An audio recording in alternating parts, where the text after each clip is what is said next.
तो जैसे कि हमारी साइबर की टीम ने, जो हमारे एडिशनल एसपी साहब हैं, उनके नेतृत्व में एक बहुत बड़ा यहाँ पे कॉल सेंटर का भंडाफोड़ किया है, जिसमें हमने 11 अपराधियों को अरेस्ट किया है। ये अपराधी लाडवा के एरिया में अपना एक कॉल सेंटर चला रहे थे, जिसमें जो यूएस सिटीजन्स हैं उनको टारगेट किया जाता था साइबर फ्रॉड के माध्यम से।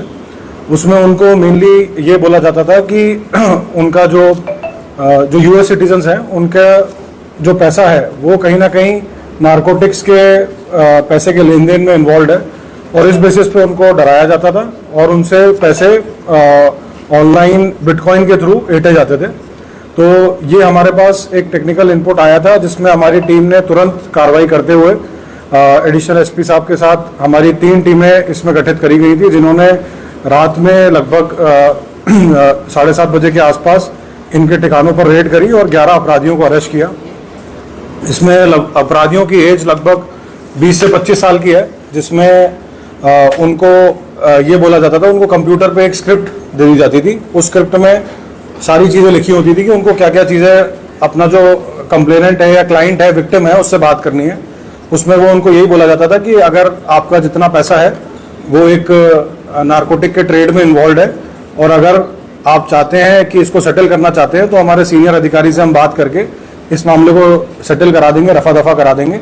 और जब वो अपनी बैंक डिटेल और सारी चीज़ें बता देता था, तो उससे पैसे निकलवा के इसको बिटकॉइन के माध्यम से बाहर भेजा जाता था।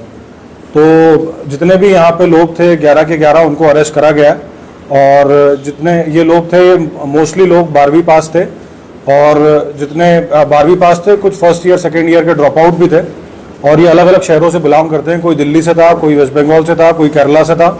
तो इस प्रकार से 11 एक्यूज हमने इसमें अरेस्ट करे। सर ये कहाँ रहते थे, उनके पास ही देखिए, ये जो 11 लोग थे, ये कुछ लोग तो वहीं पे रहते थे उसी ऑफिस में इनके। जो हमने जब रेड करी तो वहाँ पे हमें कुछ इनके बिलोंगिंग्स ही मिले, इनके बैग मिले, रहने की चीज़ें मिली, खाने पीने का सामान मिला। तो कुछ लोग तो वहीं रहते थे, कुछ आसपास पीजी में रहते थे, वहीं पे लाडवा में। कैसा लगा?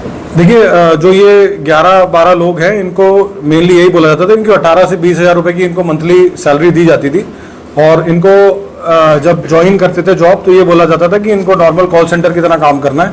लेकिन जब इन्होंने काम करना चालू करा तो इनको पता था कि ये लोगों के साथ ठगी कर रहे हैं, लोगों के साथ फ्रॉड कर रहे हैं, और ये यूएस के सिटीजन्स के साथ फ्रॉड कर रहे हैं। तो देखिए, इनको जो हमारे पास अभी तक इन्फॉर्मेशन आई है, इसको एक टीम लीड इनका चला रहा था, जिसपे हमारी अभी जांच चल रही है।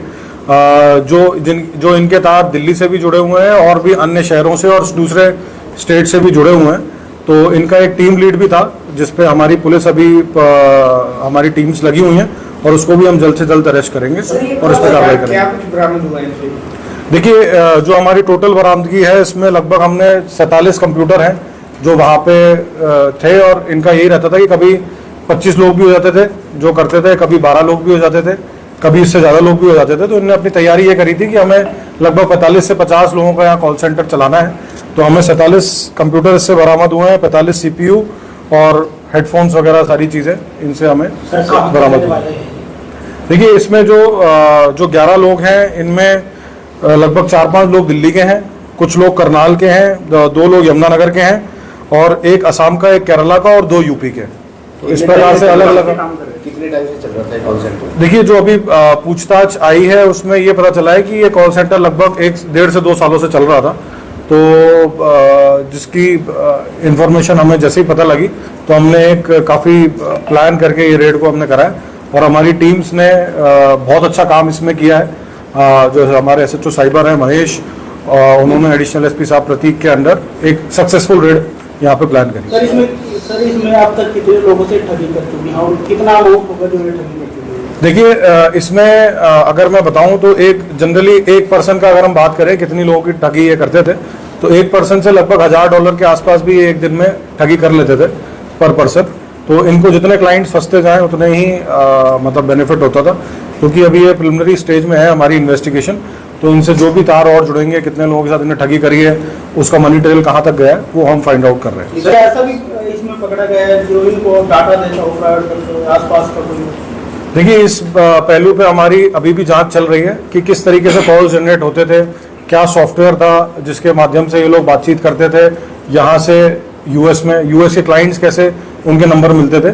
तो ये सारी चीज़ें काफ़ी डिटेल्ड इन्वेस्टिगेशन इसमें हमारे द्वारा करी जाएगी, जिसमें एक स्पेशल इन्वेस्टिगेशन टीम भी हमारे द्वारा गठित करी गई है, वो भी एडिशनल एसपी साहब के अंडर होगी, जो हर पहलू पर जांच करेंगे। +2 के लड़के हैं जैसे, और कम्युनिकेशन स्किल अच्छी होगी क्योंकि यूएसए के लोगों को बिल्कुल। टारगेट करना, बिल्कुल। ट्रेनिंग भी दी जाती है। बिल्कुल, इनका बेसिकली यही होता था कि हफ्ते 15 दिन की इनको ट्रेनिंग दी जाती थी, जिसमें इनको इंग्लिश जिसकी स्पीकिंग स्किल्स अच्छी थी उनको पूरा एक फॉर्मेट दिया जाता था। जैसे कि ये मैं आपको बताऊंगा कि इनको पूरी ट्रांसक्रिप्ट दी जाती थी कि उसमें पूरा लिखा होता था कि भाई जब भी बंदे को बात करनी है कि ये ट्रांसक्रिप्ट में सारी चीज़ें लिखी होती थी कि पहले उनको किस तरीके से कस्टमर को एंगेज करना है, फिर उसको बताना है कि भाई तेरा पैसा जो है वो ड्रग ट्रेड में इन्वॉल्व है, तेरे मल्टीपल अकाउंट्स हैं, फिर उससे अकाउंट डिटेल लेते थे। फिर उसके बाद उसको ये बोलते थे कि हम तेरी सीनियर ऑफिसर से बात करा के तेरा मामला सेटल करा देंगे, तो अगर इतने पैसे दे देगा तो ये मामला यहीं कहीं खत्म हो जाएगा।